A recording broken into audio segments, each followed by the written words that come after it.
अगर मैं आपको कहूं कि लक्ष्मण जी जो स्वयं भगवान शेषनाग के अवतार थे, वो कैसे मेघनाथ और श्री राम के पुत्र लव और कुश से हार गए, तो क्या आप यकीन मानोगे?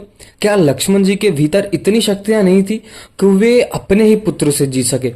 यह सवाल सुनने में अजीब तो लगता है, लेकिन इसके पीछे एक गहरी कहानी और धर्म का मर्म छुपा हुआ है। तो आइए इस रामचरितमानस की कहानी को विस्तार से समझते हैं। बस वीडियो में अंत तक जरूर बने रहे, और अगर वीडियो पसंद आए तो लाइक और चैनल को सब्सक्राइब तो जरूर कर देना। शुरुआत करते हैं लक्ष्मण जी से। लक्ष्मण जी जो स्वयं शेषनाग के अवतार माने जाते हैं, उन्होंने रामायण में अपनी वीरता, तपस्या और कर्तव्य निष्ठा को सबका दिल जीत लिया है। वे सदैव भगवान श्री राम के साथ रहे, उनके पराक्रम को एक अहम हिस्सा रहे हैं। लेकिन एक समय ऐसा भी आया जब उन्हें भगवान राम के पुत्रों मतलब लव और कुश से युद्ध करना पड़ा।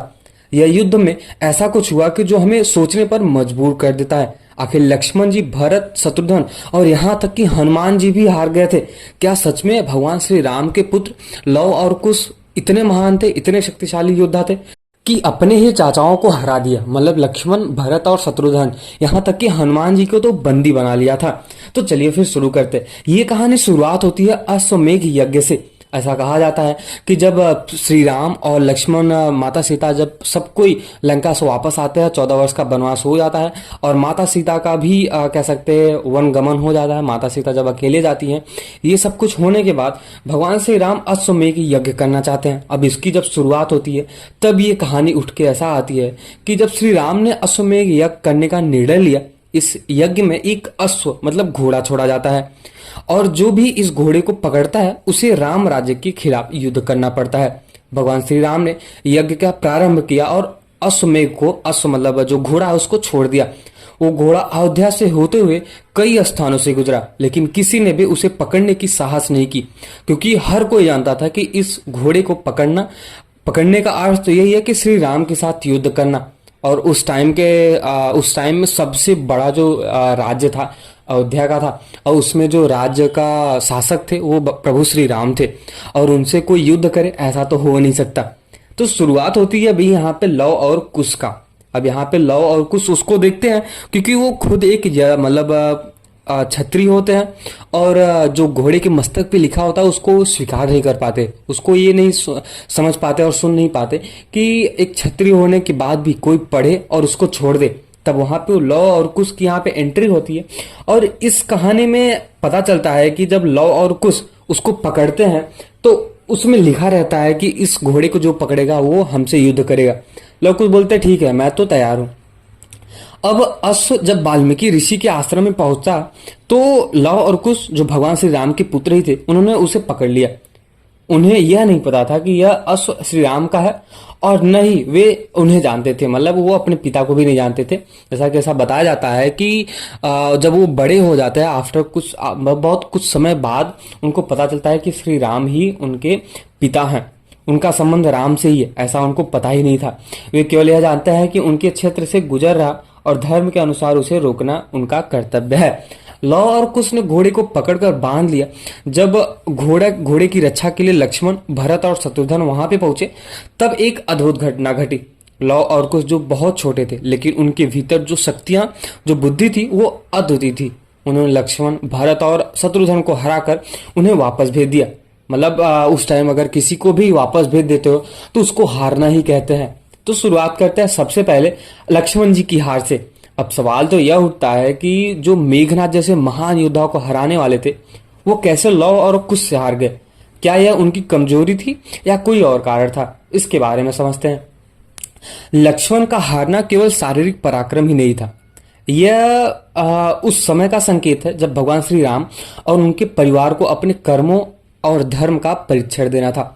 लव और कुश ने युद्ध की कला और धर्म के मूल्यों को अपने गुरु वाल्मीकि से सीखा था। वाल्मीकि ऋषि जो रामायण के रचयिता है, रामायण के रचयिता है, जो संस्कृत में लिखा हुआ है, और रामचरित है उसके रचयिता तो तुलसीदास जी हैं। अब ऐसा कहा जाता है कि वो न केवल उन्हें शिक्षा ही दिए थे, बल्कि उन्हें धर्म, न्याय और मर्यादा का भी ज्ञान दिए थे। उनकी महानता इतनी थी कि उन्होंने स्वयं ही रचे हुए पात्रों को सजीव कर दिया था।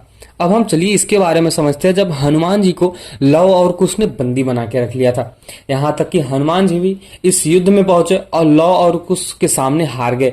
इस घटना में हमें यह सिखाती है कि लीला के आगे कुछ भी संभव नहीं है। मतलब हनुमान जी जो स्वयं अपराजित थे, लौ और कुश के बाड़ों से सामना असहाय हो गए और उन्हें बंदी भी बना लिया। ऐसा भी माना जाता है कि जब भगवान हनुमान जी अपने लौ और कुश से युद्ध करने जाते हैं, तो जब थोड़ी सी लड़ाई होती है, थोड़ी सी युद्ध होती है कहा जाता है, तब वो उनको लगता है कि ये जो अस्त्र और शस्त्र आ रहे हैं ये नॉर्मल नहीं आ रहे, ये प्रभु श्री राम जैसे वार करते हैं वैसे ही कुछ आ रहा है, तीर कोई जो रफ्तार होती है। तो वहां पे उन्होंने अपने दिव्य दृष्टि से देखा कि हनुमान जी लव और कुश जो है वो श्री राम के पुत्र हैं, उनकी ही छवि दिख रही है। तो वो खुद ही आके बंधित हो गए और बंध गए, ऐसा हुआ। तो अभी हम बात करते हैं यहाँ पे लक्ष्मण और परशुराम का प्रसंग कैसे मिलता है।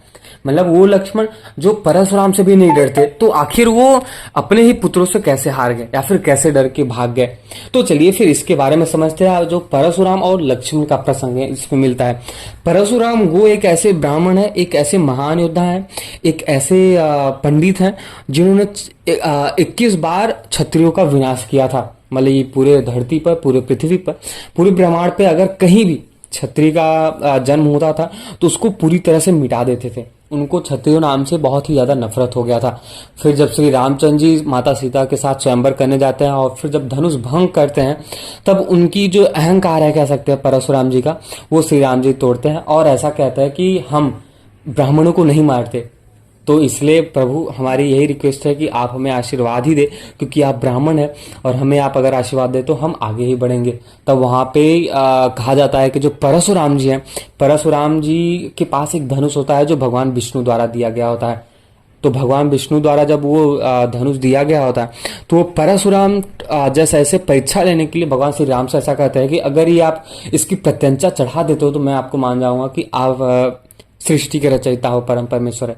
तो श्री रामचंद्र जी वो कर दिखाते हैं। लेकिन अभी के टॉपिक में हम समझते हैं कि परशुराम और लक्ष्मण जी का जो प्रसंग मिलता है, इतने महान होने के बाद लक्ष्मण जी आखिर अपने पुत्रों से ही कैसे हार गए। इस कहानी में एक अप्रत्यक्ष संकेत मिलता है कि जब हम परशुराम और लक्ष्मण के प्रसंग को याद करते हैं, परशुराम जो स्वयं महाशक्तिशाली के अवतार थे, भगवान विष्णु के अवतार भी माने जाते हैं, जो कलयुग में भी आएंगे और वो तो अजर और अमर भी कहे जाते हैं। उन्होंने अपने अहंकार के कारण लक्ष्मण से टकराव किया था।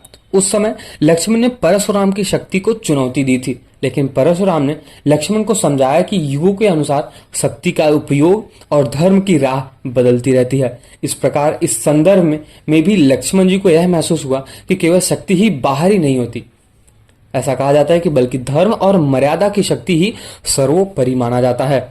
तो चलिए फिर अभी हमें लास्ट में हमें ये सीख मिलती है कि भगवान श्री राम ने यह सुना कि लव और कुश उनके भाइयों और हनुमान जी को पराजित कर दिए। तब वो जब स्वयं वहां पे युद्ध के लिए पहुंचते हैं और देखते हैं कि आखिर ऐसा कौन सा योद्धा है जो हमारे सारे भाइयों को हरा दिया है। यहाँ तक कि हनुमान जी, लक्ष्मण जी और जो अपने भरत और शत्रुघ्न जी है, ये भी बहुत ही ज्यादा शक्तिशाली होते हैं। यहाँ तक कि जब लक्ष्मण ये लोग हार जाते हैं, तब शत्रुघ्न जी जब जाते हैं तो ऐसा माना जाता है कि जब लव और कुश पैदा होते हैं तो स्वयं शत्रुघ्न जी उस राज्य की रक्षा के लिए जाते हैं। मतलब जहां पे वाल्मीकि आश्रम होता है, उस राज्य की रक्षा के लिए स्वयं शत्रुघ्न जी जाते हैं और पता चलता है कि वाल्मीकि आश्रम में 2 नन्हे मुन्ने बालक जन्म लिए हैं, लेकिन उनको ये नहीं पता है कि माता सीता के गर्भ से हुए हैं। तो वो स्वयं आशीर्वाद भी देते हैं और साथ ही साथ जो उनके गले में माला होता है, बहुत ही अच्छा माला होता है और उसको किसी भगवान ने दिया हुआ था शत्रुघ्न जी को, वो माला उतार के एक लव और एक कुश को दे देते हैं, ऐसा कहा जाता है। उसके बाद फिर आशीर्वाद भी देते हैं कि आप अगर मतलब वाल्मीकि जी ऐसा बोलते हैं कि ये भी क्षत्रिय ही है, तो उनको आशीर्वाद देते हैं कि आप अगर क्षत्रिय हो तो आप बहुत ही ज्यादा शक्तिशाली होंगे। तो इस प्रसंग से हमें ये सीखने को मिलता है कि कैसे मतलब जो लव और कुश है अपने ही पिता को हरा के, अपने ही चाचा को हरा के, मतलब हनुमान जी को, लक्ष्मण जी को, कैसे इतने महान योद्धा बन गए। अब जब यहाँ पे स्वयं भगवान श्री राम आते हैं तो वो देखते हैं कि भाई आखिर ये है कौन जो मैंने रावण को हरा दिया, मेघनाथ को हरा दिया, मेरे लक्ष्मण ने मेघनाथ को हरा दिया, जिसने इंद्र को परास्त किया था, और वो एक छोटे से नन्हे से बालक से नहीं जीत पा रहा है। तो वहां पे आके देखते हैं, लेकिन जब उन्हें यह पता चलता है कि लव और कुश उनके ही पुत्र है, तब यह युद्ध समाप्त हो गया। यह घटना हमें यह सिखाती है कि शक्ति और पराक्रम के बावजूद भी सबसे महत्वपूर्ण है कि धर्म और सत्य की राह पे चलना। और जब वहां पे श्री रामचंद्र जी आते हैं तो वाल्मीकि जी स्वयं श्री राम को रोकते हैं कि आप युद्ध ना करो, क्योंकि जो लव और कुश होता है वो बहुत ही ढीठ इंसान होते हैं, मतलब ढीठ बालक होते हैं। वो उनको तो पता नहीं होता कि श्री राम उनके ही पिता हैं। तब वहां पे वाल्मीकि जी आते हैं, लव और कुश को रोकते हैं कि आप इनको नहीं मार सकते, यही है सृष्टि के रचयिता परम परमेश्वर है, और अगर आप इनको मारते हो या फिर इनके ऊपर युद्ध भी चलाते हो या फिर एक भी बाढ़ चलाते हो या फिर सोचते भी हो कि इनको इनसे हम युद्ध कर लेते हैं, तो समझ लो कि बहुत ही विनाशकारी हो जाएगा। तो आप इनके बारे में ऐसा सोचो भी मत। और प्रभु श्री राम से वो ऐसा रिक्वेस्ट भी करते हैं, और कहा जाता है भगवान श्री राम भगवान वाल्मीकि से भी आशीर्वाद मांगते हैं और वापस चले जाते हैं।